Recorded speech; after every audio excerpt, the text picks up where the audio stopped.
My name is Gavin Evans, and this is my review of Hancock. And this will be a spoiler-filled review, so if you haven't seen it, go and watch it. Then come back and watch my review because I will be going in depth. Now, this is a movie I did enjoy as a kid, but I was curious just to see how well it would hold up as an adult. And I'm happy to report that it holds up pretty well. Not a great movie, but an enjoyable one, definitely. I definitely got a different viewing experience this time though than when I did when I was a kid. Because when I was a kid, I used to watch this movie and I never understood why people hated him so much. I was just like, he's a superhero. He just saved the day. Why do they hate him? And I watch it now and he's crashing into buildings, causing the most damage possible. And I'm like, okay, I get it. There's even one scene where he takes this kid and throws him super far up in the air and catches him. And it's still a funny scene.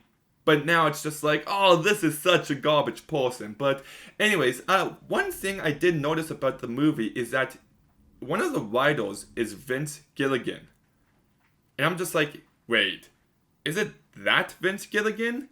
And I looked it up and indeed it was. The same guy who made Breaking Bad and Better Call Saul was one of the writers on this movie. Just as different as could be. He also wrote this Drew Barrymore movie called Home Fries, so the guy has an interesting filmography to say the least. But I do enjoy this movie. I think the character work of Hancock here is really strong. It's a great character study of this superhero who isn't one of us, but lives among us. And the isolation that would create. And because of that isolation, he acts in a reckless manner. So because of that, people don't look up to him. And because of that, he keeps acting the same way, creating this never-ending cycle. And I do think that's very interesting. You know, this is a guy. He's destructive. He's a bully. And the only reason he saves people is because, why not? He has nothing better to do. That's as much as a reason as he could probably give. And I do think that there's an aspect of that character that anyone can see themselves in. Just an outsider looking for acceptance and unable to gain it.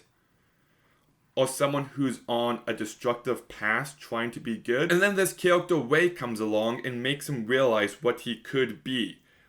What kind of potential he has. And that sets off the main character journey that Hancock goes on. And it is very powerful. Like there's one moment where he saves a bunch of hostages and people cheer him on. And it's legitimately a really moving sequence. And there's also some aspects of his character here that reminded me of Spider-Man 2. Where you have to give up all aspects of a normal life in order to be the hero the world needs. And I do like the way the movie handled that.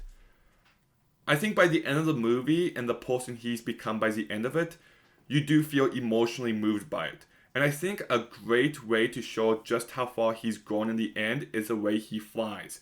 In the beginning of the movie, he's crashing into buildings, he's drinking, he's just a complete mess while he flies. And in the very last scene, he just does so in a perfect, smooth manner.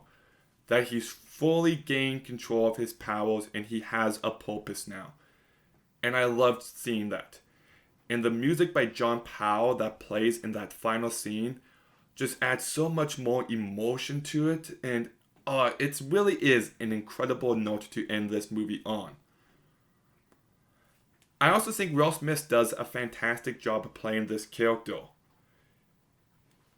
Will Smith himself is charismatic and likable, but the character isn't. He's weird, he doesn't know how to socialize, but Will Smith just adds something to that. So you see his awkwardness, but there's still something about him that you find endearing. So it is a really good performance by him. The rest of the cast is also really good. You've got Jason Bateman in here, who's great in everything he's in. And I do like how he serves as a moral compass for Hancock. He does a good job in that kind of role. I don't like his entire changing the world speech that he gives time and time again. It comes across really forced, just doesn't really add anything to the character. And then you've got Charlize Theron, who's fine given the material the movie gives her to work with, I'll touch on that a bit later, but she does a fine job in the movie. And there are other aspects of this movie I do enjoy. Like I already mentioned, that final track in the movie by John Powell, The Moon and the Superhero, is just phenomenal. Like, John Powell doesn't get the recognition he deserves. His How to Train Your Dragon scores are just phenomenal. He gave a great Chicken Run score. The Kung Fu Panda movies, the ones he did score with Hans Zimmer, sound really great. The guy just is a great composer, and he never gets the recognition he deserves, and he definitely elevates this movie whenever given the chance. In fact, I was showing my mom the piece of music, and she's just like, this sounds like the music from How to Train Your Dragon. And I'm just like, it's the same guy. So he definitely's got a sound to him. I also do think that in a day and age where we get so many superhero movies, there is something remarkably fresh about this one, and it does really feel unique and allows it to stand out. And I do think this movie is funny. There's one scene where he's rescuing this woman, and before he picks her up, he keeps asking her for consent, and I thought that scene was really funny. And the movie does end on a really tense action sequence. So those are all aspects of the movie I enjoyed. But the main twist in this movie doesn't work for me. I get what they're going for, and I can respect how ambitious it is, but it falls flat just due to just how completely out of left field it feels like.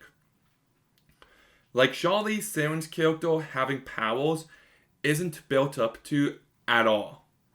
It feels like they made up this entire new plot point on the spot. They're like, oh, we have a very good character arc for this guy, but we need another half hour. And they're like, why not just give the girl powers? Why not? And she's not really an established character up until that point. She's kind of just in the background. And I do get the metaphor of what they're going for, about how being in love makes you vulnerable. And for Hancock to be the hero he needs to be, he has to let go of that love.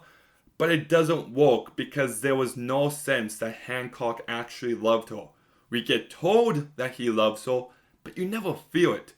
That one scene where he tries to kiss her just feels like it's out of nowhere. There was no build up to that at all. It's not like when he's hanging out with Ray that they keep giving each other looks and he's reading too much into it or anything.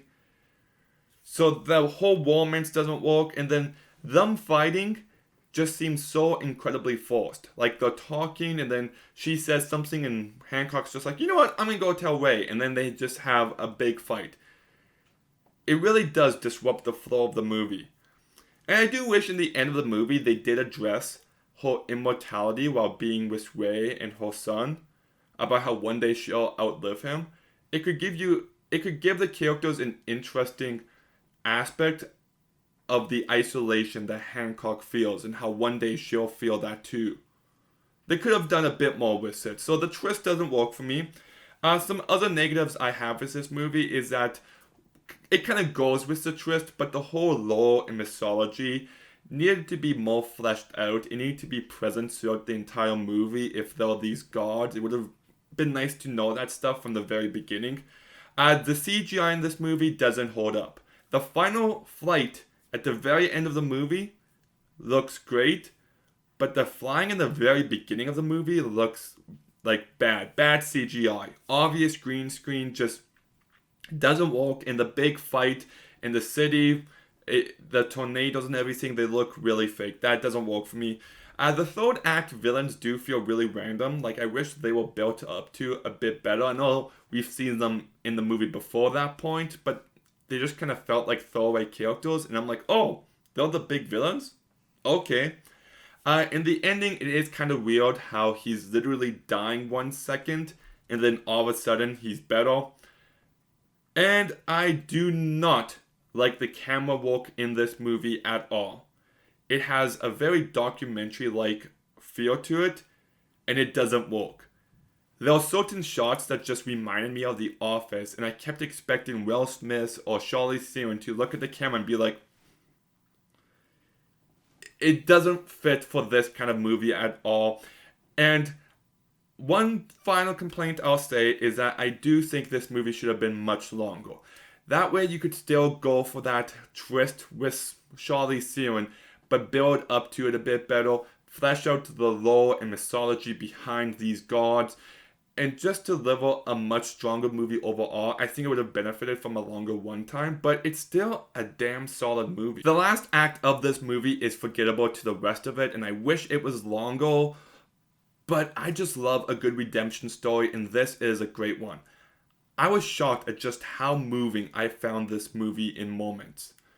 Whether it's the crowd cheering him on for the first time, or him using all of his strengths to get away from the hospital, or that final flight, there are some really emotionally powerful moments here.